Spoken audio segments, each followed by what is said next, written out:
മധ്യപൂർവ്വദേശത്തെ രാഷ്ട്രീയ സമവാക്യങ്ങൾ എന്നും പ്രവചനാതീതമാണ്. ഒപ്പുവെക്കപ്പെടുന്ന സുരക്ഷാ കരാറുകളേക്കാൾ വേഗത്തിൽ അവിടെ ബോംബുകളും മിസൈലുകളും വർഷിക്കപ്പെട്ടേക്കാം എന്നതിന് ചരിത്രത്തിൽ നിരവധി ഉദാഹരണങ്ങളുണ്ട്. ഇതിന്റെ ഏറ്റവും പുതിയതും ശ്രദ്ധേയവുമായ തെളിവാണ് സൗദി അറേബ്യ, പാകിസ്ഥാൻ, തുർക്കി എന്നീ രാജ്യങ്ങൾ തമ്മിൽ അടുത്തിടെ ഒപ്പുവെച്ച മക്ക സംയുക്ത പ്രതിരോധ കരാറും അതിന് തൊട്ടു പിന്നാലെ സൗദിയിലെ സുപ്രധാന എണ്ണ ശുദ്ധീകരണ ശാലയ്ക്ക് നേരെ ഹൂതി വിമതർ നടത്തിയ ഡ്രോൺ ആക്രമണവും. ഇസ്ലാമിക ലോകത്തെ ഒരു പുതിയ നാറ്റോ എന്ന നിലയിൽ മാധ്യമങ്ങൾ വിശേഷിപ്പിച്ച ഈ സഖ്യം തങ്ങളുടെ ആദ്യത്തെ വലിയ പ്രതിസന്ധിയിൽ തന്നെ നിഷ്ക്രിയരായി നോക്കി നിൽക്കുന്നതാണ് പിന്നീട് ലോകം കണ്ടത്. വാഗ്ദാനങ്ങളുടെ കരുത്ത് പ്രായോഗിക തലത്തിൽ പരീക്ഷിക്കപ്പെട്ടപ്പോൾ സഖ്യകക്ഷികൾ സൈനികമായി ഇടപെടാൻ മടിച്ചത് അന്താരാഷ്ട്ര തലത്തിൽ വലിയ ചർച്ചകൾക്കും വിശകലനങ്ങൾക്കും വഴിയൊരുക്കിയിരിക്കുകയാണ്. 2026 ഓഗസ്റ്റ് 7-ന് ഇസ്ലാമിലെ ഏറ്റവും പുണ്യനഗരമായ മക്കയിലാണ് ഈ ചരിത്രപരമായ പ്രതിരോധ കരാർ യാഥാർത്ഥ്യമായത്. സൗദി കിരീടാവകാശി മുഹമ്മദ് ബിൻ സൽമാൻ, പാകിസ്ഥാൻ പ്രധാനമന്ത്രി ഷഹബാസ് ഷെരീഫ്, തുർക്കി പ്രസിഡന്റ് റജബ് തൊയ്യിബ് എർദോഗൻ എന്നിവർ ഒരേ വേദിയിലെത്തിയാണ് അതിപ്രധാനമായ ഈ കരാറിൽ ഒപ്പുവെച്ചത്. സൈനികമായി ഏറെ കരുത്തുള്ള 3 സുന്നി ഭൂരിപക്ഷ രാജ്യങ്ങൾ ഒന്നിക്കുന്നു എന്നത് ഭൗമ രാഷ്ട്രീയത്തിൽ വലിയ ചർച്ചകൾ സൃഷ്ടിക്കപ്പെടുമെന്നാണ് വിലയിരുത്തപ്പെട്ടത്. ഏതെങ്കിലും ഒരു രാജ്യത്തിന് നേരെയുണ്ടാകുന്ന സായുധ ആക്രമണം മറ്റംഗരാജ്യങ്ങൾക്കെതിരായ ആക്രമണമായി കണക്കാക്കും എന്നതായിരുന്നു ഈ കരാറിലെ ഏറ്റവും സുപ്രധാനമായ വ്യവസ്ഥ. നോർത്ത് അറ്റ്ലാന്റിക് ട്രീറ്റി ഓർഗനൈസേഷന്റെ പ്രസിദ്ധമായ 5-ാം അനുച്ഛേദത്തിന് സമാനമായ ഈ വ്യവസ്ഥ മേഖലയിൽ വിപുലമായ ഒരു സുരക്ഷാ വലയം തീർക്കുമെന്നാണ് കരുതപ്പെട്ടത്. ഇതിലൂടെ പരസ്പര സുരക്ഷാ സഹകരണം, രഹസ്യാന്വേഷണ വിവരങ്ങളുടെ കൈമാറ്റം, സംയുക്ത സൈനിക പരിശീലനം, പ്രതിരോധ വ്യവസായ മേഖലകളിലെ സഹകരണം എന്നിവ വർദ്ധിപ്പിച്ച് സംയുക്തമായ ഒരു പ്രതിരോധ നിര കെട്ടിപ്പടുക്കാനാണ് ഈ ത്രിരാഷ്ട്ര സഖ്യം ലക്ഷ്യമിട്ടത്. മക്കയിലെ ആഡംബരപൂർണമായ ചടങ്ങിലെ പ്രഖ്യാപനങ്ങളുടെ മാറ്റലി അടങ്ങുന്നതിന് മുൻപ് തന്നെ ഈ സഖ്യത്തിന് മറ്റൊരു വെല്ലുവിളി നേരിടേണ്ടി വന്നു. കരാർ ഒപ്പുവെച്ച് കൃത്യം 48 മണിക്കൂറുകൾക്ക് ശേഷം യമനിലെ ഇറാൻ പിന്തുണയുള്ള ഹൂതി വിമതർ സൗദി അറേബ്യയുടെ തെക്കൻ നഗരമായ ഇസാനിലെ ആരാംകോ എണ്ണ ശുദ്ധീകരണ ശാലയ്ക്ക് നേരെ ഡ്രോൺ ആക്രമണം നടത്തി. സാദ, ഹജ്ജ ഗവർണറേറ്റുകളിൽ സൗദി നടത്തിയ ഡ്രോൺ ഓപ്പറേഷനുകൾക്കുള്ള തിരിച്ചടിയായാണ് തങ്ങൾ ഈ ആക്രമണം നടത്തിയതെന്ന് ഹൂതി സൈനിക വക്താവ് യഹ്വ സരി ഔദ്യോഗികമായി വ്യക്തമാക്കുകയും ചെയ്തു. സൗദി ഊർജ്ജ മന്ത്രാലയം ആക്രമണ വിവരം സ്ഥിരീകരിക്കുകയും റിഫൈനറിയിലെ തീ അണച്ചതായി ലോകത്തെ അറിയിക്കുകയും ചെയ്തു. എന്നാൽ രാഷ്ട്രീയ നിരീക്ഷകർ ഉറ്റുനോക്കിയത് ആക്രമണത്തിന്റെ സാമ്പത്തിക നഷ്ടങ്ങളെക്കാൾ പുതിയ സഖ്യകക്ഷികളായ പാകിസ്ഥാനും തുർക്കിയും ഏത് രീതിയിൽ പ്രതികരിക്കും എന്നതായിരുന്നു. ഒരാൾക്ക് നേരെ ആക്രമണമുണ്ടായാൽ എല്ലാവർക്കും നേരെ എന്ന കരാർ വ്യവസ്ഥ നിലനിൽക്കെ 2 രാജ്യങ്ങളും സൈനികമായി പ്രതികരിക്കുകയോ ഹൂതികൾക്ക് ശക്തമായ താക്കീത് നൽകുകയോ ചെയ്തില്ല എന്നത് സഖ്യത്തിന്റെ യഥാർത്ഥ കരുത്തിനെ ചോദ്യം ചെയ്യുന്നതായിരുന്നു. സഖ്യകക്ഷികളുടെ ഈ മൗനം പുതിയ കരാറിന്റെ പ്രായോഗികതയെക്കുറിച്ച് വളരെ ഗൗരവമുള്ള ചോദ്യങ്ങൾ ഉയർത്തുന്നുണ്ട്. ജെറുസലേം പോസ്റ്റ് ഉൾപ്പെടെയുള്ള പ്രമുഖ മാധ്യമങ്ങൾ നടത്തിയ തന്ത്രപരമായ വിശകലനങ്ങളിൽ ഈ കരാർ ഒരിക്കലും ഒരു സ്വയം പ്രേരിതമായ സൈനിക സഖ്യമല്ലെന്ന് ചൂണ്ടിക്കാട്ടുന്നു. തുർക്കി വിദേശകാര്യമന്ത്രി ഹാക്കൻ ഹിദാൻ നൽകിയ വിശദീകരണത്തിൽ ഇക്കാര്യം കൂടുതൽ വ്യക്തമാണ്. നാറ്റോയുടെ 5-ാം അനുച്ഛേദത്തോട് സാങ്കേതികമായി സാമ്യമുണ്ടെങ്കിലും ഒരാക്രമണമുണ്ടായാൽ ഉടനടി ഒരു സൈനിക തിരിച്ചടി ഈ കരാർ ഉറപ്പു നൽകുന്നില്ല. പകരം അംഗരാജ്യങ്ങൾ തമ്മിൽ ഉന്നതതല കൂടിയാലോചനകൾ നടത്തുകയും സഹായത്തിന്റെ സ്വഭാവവും വ്യാപ്തിയും തീരുമാനിക്കുകയും ചെയ്യും.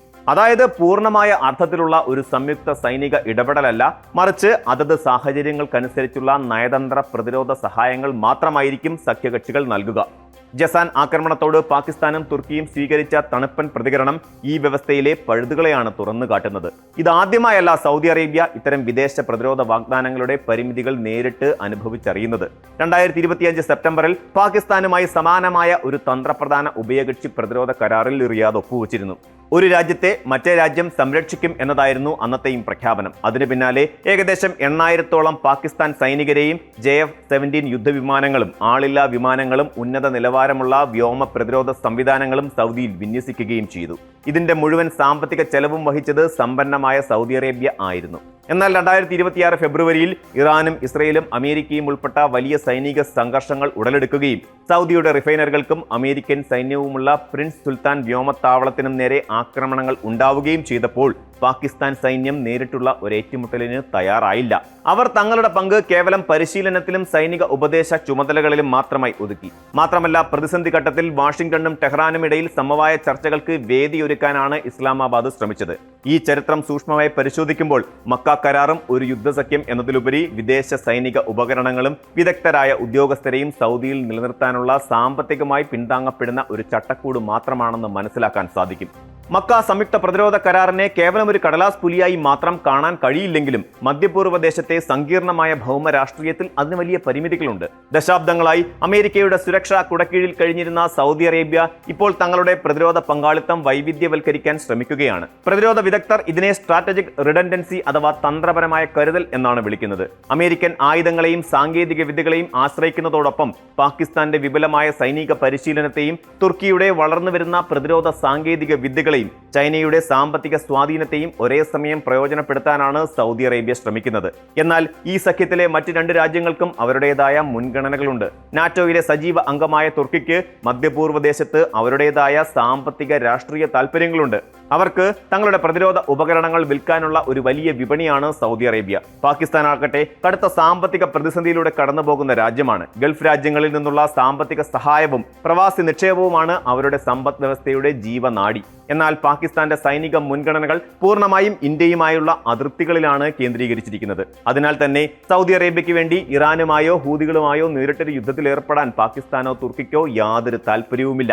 ഇറാനുമായുള്ള അനാവശ്യമായ നേരിട്ടുള്ള സംഘർഷങ്ങൾ ഒഴിവാക്കുക എന്നതാണ് ഈ സഖ്യകക്ഷികളുടെ അപ്രഖ്യാപിത നയം. ചുരുക്കത്തിൽ മക്ക സംയുക്ത പ്രതിരോധ കരാർ നയതന്ത്ര തലത്തിൽ സൗദി അറേബ്യയുടെയും പങ്കാളി രാജ്യങ്ങളുടെയും വലിയൊരു കാൽവെപ്പാണ്. എന്നിരുന്നാലും യഥാർത്ഥ യുദ്ധഭൂമിയിൽ അതെങ്ങനെ പ്രവർത്തിക്കും എന്നതിന്റെ ഏറ്റവും വലിയ ഉദാഹരണവും യാഥാർത്ഥ്യ ബോധവുമുള്ള സൂചനയുമാണ് ജസാൻ ആക്രമണത്തിന് ശേഷമുള്ള സംഭവ വികാസങ്ങൾ ലോകത്തിന് നൽകുന്നത്. പ്രതിസന്ധി ഘട്ടങ്ങളിൽ തങ്ങളുടെ താൽപ്പര്യങ്ങൾ മാറ്റിവെച്ച് മറ്റു രാജ്യങ്ങൾ തങ്ങൾക്ക് വേണ്ടി യുദ്ധം ചെയ്യുമെന്ന പ്രതീക്ഷകൾ യാഥാർത്ഥ്യത്തിന് നിരക്കുന്നതല്ല എന്ന് ഈ സംഭവം സൗദി അറേബ്യയെ ഒരിക്കൽ കൂടി ഓർമ്മിപ്പിക്കുന്നു. വരും നാളുകളിൽ ഇറാൻ സൗദി ബന്ധത്തിലും അമേരിക്കയുടെ പശ്ചിമേഷ്യൻ നയങ്ങളിലും ഈ പുതിയ ത്രിരാഷ്ട്ര സഖ്യം സ്വാധീനം ചെലുത്തുമെന്നതിൽ തർക്കമില്ല. എങ്കിലും ഒരു അടിയന്തര ഘട്ടത്തിൽ കണ്ണും പൂട്ടി വിശ്വസിക്കാൻ കഴിയുന്ന ഒരൊറ്റ കമാൻഡിന് കീഴിൽ പ്രവർത്തിക്കുന്ന ഒരു പൂർണ്ണ സൈനിക സഖ്യമായി ഇത് മാറാൻ ഇനിയും ഒരുപാട് കടമ്പകൾ കടക്കേണ്ടതുണ്ട്.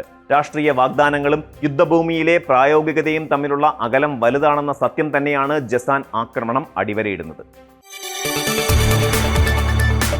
കൂടുതൽ വാർത്തകൾക്ക് news 18 Keralam YouTube channel subscribe ചെയ്യുക.